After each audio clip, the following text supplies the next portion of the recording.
And as you know, when these appointments were made, we questioned the process through which these people had come. So, so our fundamental demand was that a process which has given us people like Saeed Mirza, UR Anantamurthy as chairperson of the institute, and the same process has given us Mr. Gajendra Chauhan and 4 other people. We want to know about this process, and we don't find this process transparent. There's something wrong somewhere if these appointments have been made. So we went for that 139-day strike. We tried to have a dialogue with the government, and we were invited for meetings by the minister. But none of the meetings addressed our real issue. Like, they kept on dodging. They kept on saying that these appointments are not an issue for them. So after that, when we came to the IFFI after calling off the strike after 139 days, we were not surprised that our people were manhandled by the police, and they kept on saying that we are getting instructions from the above. When we tried to register for the festival, our applications were rejected. My application was rejected. When I applied in the capacity of a film direction student, FTII, my application was rejected. Then I applied as a fresh delegate, and it was accepted. Okay. So after that, my friends were manhandled by the police. They were taken into custody, and I was searching for them for 3 hours on the day we reached here. After that, 10 of my friends were interrogated by the police because they were FTI students. One of my friends was interrogated because he was wearing an FTI t-shirt. He was asked, "What is your intention to be here?" And he said, in the capacity of a film student, I am here to attend the festival. And he was interrogated, he was taken to the police station, and we had to get in touch with lawyers to sort these issues. So as a student, I'm really scared. I'm really scared. I'm scared to be part of this festival. I'm scared to move in the city. Also, when you lose trust on your academic institution, FTI is a place where I prepared for it. I had to prepare for it because it was a lot of competition. Only 12 seats are there.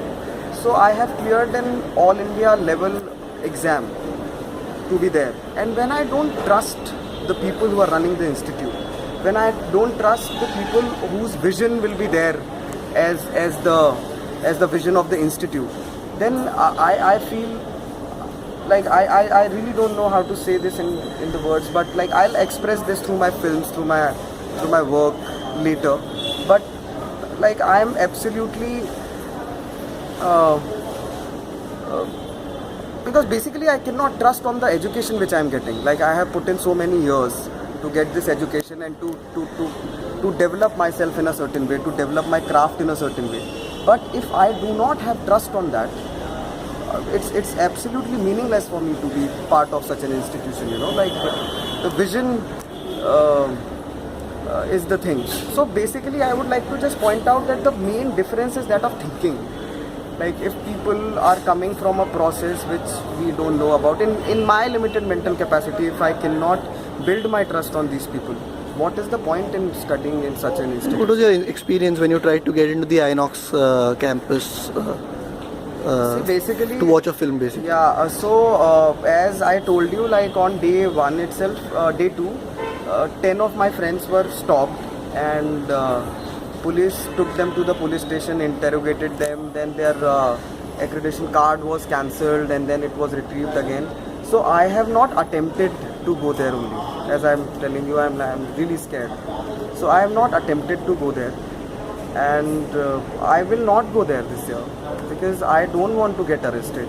I don't want my people to figure out lawyers and people again and spoil the time which they are spending here. इतने महीने से protest चल रहा है आपका, and you haven't actually got what you have wanted. Yeah. How do you? What sort of an emotional roller coaster this has been for you? See, basically, when we were on strike, we invited a lot of people to take informal classes. So the learning which I had in that period, it was it cannot be it cannot be denied that learning never stopped. Whether we were on strike or we were not, we were constantly making films. We were constantly attending lectures of eminent people, academicians, artists. We were meeting people. We were sharing concerns. I traveled to different cities with a lot of my friends, and we told people about FTII and how this problem is not only about FTII now. So as I was telling you, that the main difference is that of thinking.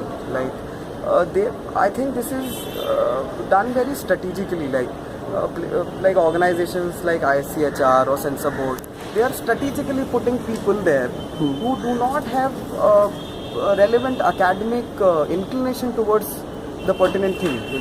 Like if they are putting a person at FTI, the person should have cinematic knowledge. If they are putting a person at ICHR, the person should have a background in history, and eminent one. So I see this as a strategical move to basically to impose this certain kind of